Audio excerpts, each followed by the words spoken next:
আবার শুরু কর রিটেক শুরু কর রিটেক টেক টু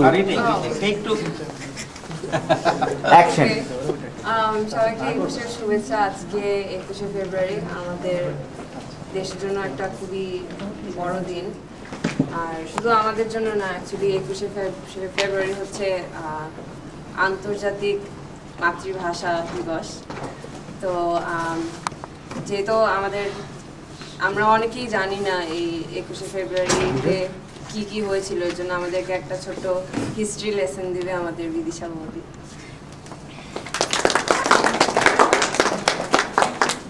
জীবনের প্রথম স্পিচ জাতীয় কিছু পড়ছি, সুতরাং ভুলভাল হয়ে গেছে। 5:30 শুরু। তোমারই তো জন্ম 21 ফেব্রুয়ারি, তোমার জন্ম হয়েছিল, তুমিও তো জানো না, এই জন্যই তো ইতিহাস বই পড়ে। আচ্ছা, স্পিচটা একটু বড় হতে পারে, একটু ধৈর্য ধরে শোনার জন্য অনুরোধ করছি। কালকে বসে যাব? হ্যাঁ, বসতে পারেন। না পারলে বসে যায়, এখন দাঁড়াতে। রক্ত দিয়ে মায়ের ভাষা অধিকার আদায়ের মাস ফেব্রুয়ারি। ভাষার মর্যাদা রক্ষার জন্য রক্তদান পৃথিবীর ইতিহাসে বিরল। এরই সংক্ষিপ্ত ইতিহাস আমি বলার চেষ্টা করছি। 1947 সালে দ্বি-জাতিতত্ত্বের ভিত্তিতে পাকিস্তানের জন্মের পর থেকেই পূর্ব ও পশ্চিম পাকিস্তানের মধ্যে শুরু হয় আর্থসামাজিক ও সাংস্কৃতিক বৈষম্য। এর মূল কারণ অবাঙালি পাকিস্তানি শাসকদের একচেটিয়া ক্ষমতাভোগের বাসনা এবং বাঙালিদের প্রতি তাদের অযৌক্তিক বিরূপতা। রাষ্ট্র পরিচালনার প্রতিটি পদক্ষেপে তারা তৈরি করেছিল পূর্ব ও পশ্চিম পাকিস্তানের মধ্যে ব্যাপক বৈষম্য।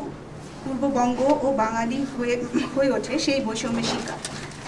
পূর্ব বাংলার বাঙালিদের মধ্যে এর প্রতি বিরূপ প্রতিক্রিয়া ছিল স্বাভাবিক, আর পাক শাসকেরাও প্রতি পদে সেই প্রতিক্রিয়ার কারণ ঘটিয়েছিল।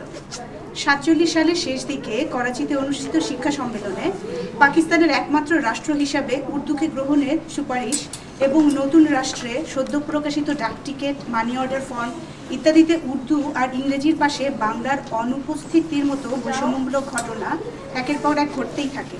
স্বাভাবিকভাবেই ছাত্র, শিক্ষক ও বুদ্ধিজীবী সমাজে বিক্ষোভ দেখা দেয়। এভাবে পাকিস্তান প্রতিষ্ঠার 4 মাসের মধ্যে রাষ্ট্রভাষা বাংলার প্রশ্নে এবং শাসকদের অন্যান্য বৈষম্যমূলক সিদ্ধান্তের বিরুদ্ধে ছাত্র জনতার বিক্ষোভ দানা বেঁধে ওঠে। এই বিক্ষোভ ক্রমশ ছড়িয়ে যেতে থাকে। অল্প সময়ের মধ্যেই রাষ্ট্রভাষার প্রশ্নে বাংলা ভাষার দাবিটি দৃঢ় হয়। এই অবস্থায় 1948 সালের 23 ফেব্রুয়ারি পাকিস্তান গণপরিষদে ধীরেন্দ্রনাথ দত্ত ইংরেজি ও উর্দুর পাশাপাশি বাংলাকে গণপরিষদের ব্যবহারিক ভাষা হিসাবে গ্রহণ করার প্রস্তাব দেন, কিন্তু তা পরিষদের বাঙালি অবাঙালি সদস্যদের বিরোধিতায় বাতিল হয়ে যায়। বলা হয় মুসলিম রাষ্ট্র হিসেবে এবং দেশের সংহতি রক্ষার জন্য উর্দুই হবে পাকিস্তানের একমাত্র রাষ্ট্রভাষা। এরপর 1948 সালে 21 মার্চে পাকিস্তানের স্থপতি মোহাম্মদ আলী জিন্নাহ রেসকোর্স ময়দানে আসেন এক গণসংবর্ধন অনুষ্ঠানে। সেখানে তিনি একটি ভাষণ দেন। তার ভাষণে তিনি ভাষা আন্দোলনকে মুসলমানদের মধ্যে বিভেদ সৃষ্টির ষড়যন্ত্র হিসেবে উল্লেখ করেন। যদিও তিনি বলেন পূর্ববঙ্গের প্রাদেশিক ভাষা নির্ধারণ হবে প্রদেশের অধিবাসীদের ভাষা অনুযায়ী, কিন্তু দ্ব্যর্থহীন চিত্তে ঘোষণা করেন উর্দুই হবে পাকিস্তানের একমাত্র রাষ্ট্রভাষা, অন্য কোনো ভাষা নয়।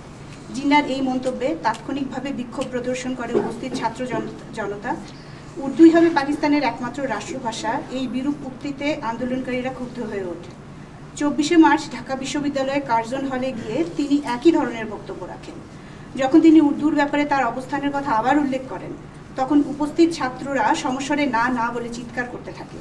একই দিনে রাষ্ট্রভাষা সংগ্রাম পরিষদের একটি প্রতিনিধি দল জিন্নাহর সাথে সাক্ষাৎ করেন এবং বাংলাকে রাষ্ট্রভাষা করার দাবি জানিয়ে একটি স্মারকলিপি দেন। ছাত্ররাও বাংলাকে রাষ্ট্রভাষা করার জন্য জিন্নাহর নিকট স্মারকলিপি পেশ করেন, কিন্তু জিন্নাহ তা একপেশে বলে প্রত্যাখ্যান করেন। 48-এর বিক্ষুব্ধ প্রতিবাদের পর প্রায় 4 বছরের সময়টাকে 21-এর প্রস্তুতি পর্ব বলা যেতে পারে। ভাষা আন্দোলনের পুনরায় জোরালো হওয়ার পিছনে 27 জানুয়ারি 1952 সালে খাজা নাজিমুদ্দিনের ভাষণ প্রধান নিয়ামক হিসাবে কাজ করে। তৎকালীন প্রধানমন্ত্রী পদে আসীন খাজা নাজিমুদ্দিন 25 জানুয়ারি ঢাকায় আসেন এবং 27 জানুয়ারি পল্টন ময়দানে জনসভায় একটি ভাষণ দেন। তিনি মূলত জিন্নাহর কথাই পুনরুক্ত করেন এবং পাকিস্তানের রাষ্ট্রভাষা হবে উর্দু। রেডিওতে সরাসরি সম্প্রচারিত তার ভাষণে তিনি আরও উল্লেখ করেন, কোনো জাতি দুটি রাষ্ট্রভাষা নিয়ে সমৃদ্ধির পথে এগিয়ে যেতে পারেনি। নাজিমুদ্দিনের বক্তৃতার প্রতিবাদে রাষ্ট্রভাষা সংগ্রাম পরিষদ 29 জানুয়ারি প্রতিবাদ সভা এবং 30 জানুয়ারি ঢাকায় ধর্মঘট পালন করে।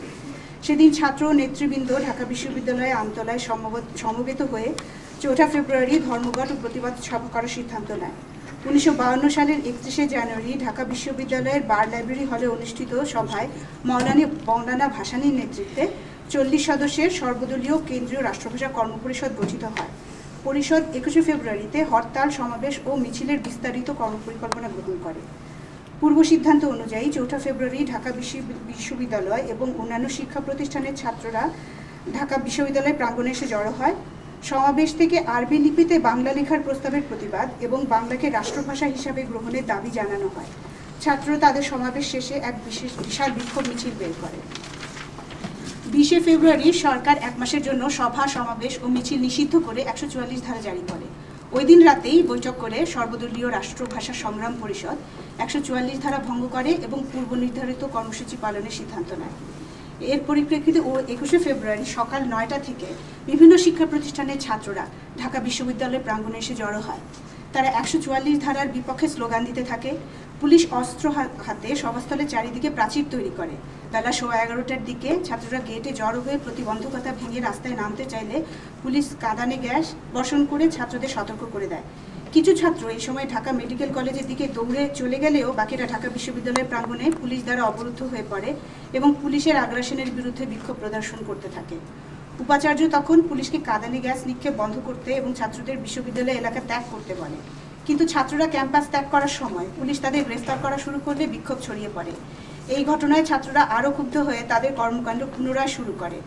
এই অবস্থায় উপস্থিত সাধারণ ছাত্ররা স্বতঃস্ফূর্তভাবে 144 ধারা ভঙ্গের সিদ্ধান্ত গ্রহণ করে এবং মিছিল নিয়ে পূর্ব বাংলা আইন পরিষদের দিকে যাওয়ার উদ্যোগ নেয়। এ সময় পুলিশ লাঠিচার্জ এবং গুলিবর্ষণ শুরু করে। গুলিতে ঘটনাস্থলে আবুল বরকত, যিনি ঢাকা বিশ্ববিদ্যালয়ের রাষ্ট্রবিজ্ঞান বিভাগে মাস্টার্সের ছাত্র ছিলেন, রফিক উদ্দিন এবং আব্দুল জব্বার নামে 3 তরুণের মৃত্যু হয়। পরে হাসপাতালে আব্দুল সালাম, যিনি সচিবালয়ে কর্মরত ছিলেন, তিনি মৃত্যুবরণ করেন। ওহিউল্লাহ নামে 9 বছরের একটি শিশুও পুলিশের গুলিতে মারা যায়। পুলিশের সাথে ছাত্রদের 3 ঘণ্টাব্যাপী সংঘর্ষ চলতে থাকে, কিন্তু পুলিশ গুলিবর্ষণ করেও ছাত্রদের স্থানচ্যুত করতে ব্যর্থ হয়। ছাত্র হত্যার সংবাদ দ্রুত ছড়িয়ে পড়লে জনগণ ঘটনাস্থলে আসার উদ্যোগ নেয়। ছাত্রদের শুরু করা আন্দোলন সাথে সাথে গণমানুষের আন্দোলনের রূপ নেয়। এরই পরিপ্রেক্ষিতে 22শে ফেব্রুয়ারি হাজার হাজার ছাত্র জনতা সকাল থেকেই ঢাকা বিশ্ববিদ্যালয় এলাকায় জড়ো হতে থাকে। উপস্থিত ছাত্র জনতা 21শে ফেব্রুয়ারি নিহতদের স্মরণ করে কার্জন হল এলাকায় একটি জানাজা নামাজ আদায় করে এবং একটি শোক মিছিল বের করে। শান্তিপূর্ণ মিছিলের উপর পুলিশ পুনরায় গুলি চালালে শফিউর রহমান সহ 4 জন ঘটনাস্থলে মৃত্যুবরণ করেন। 23শে ফেব্রুয়ারি রাতে ভাষা আন্দোলনের শহীদদের স্মরণে ঢাকা মেডিকেল কলেজের ছাত্ররা শহীদ মিনার তৈরির কাজ শুরু করে।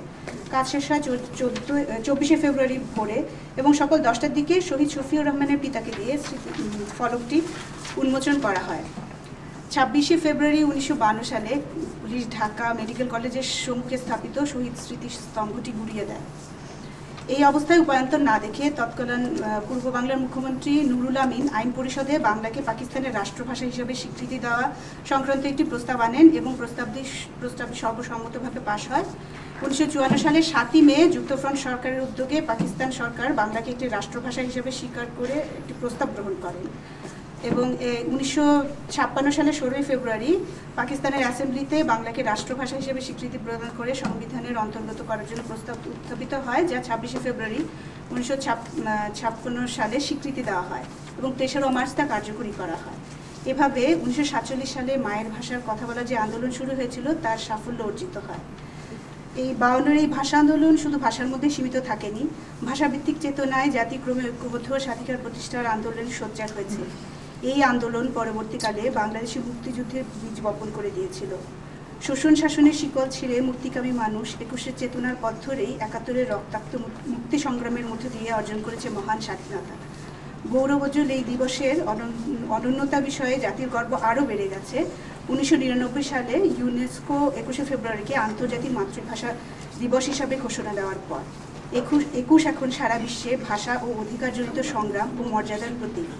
21 আমাদের সংগ্রাম ও জাতীয় মর্যাদাকে বিশ্ব দরবারে সমুন্নত করেছে। মহান 21শে ফেব্রুয়ারি ও ভাষা শহীদদের সংগ্রাম, স্বপ্ন ও স্মৃতি অমূল্য।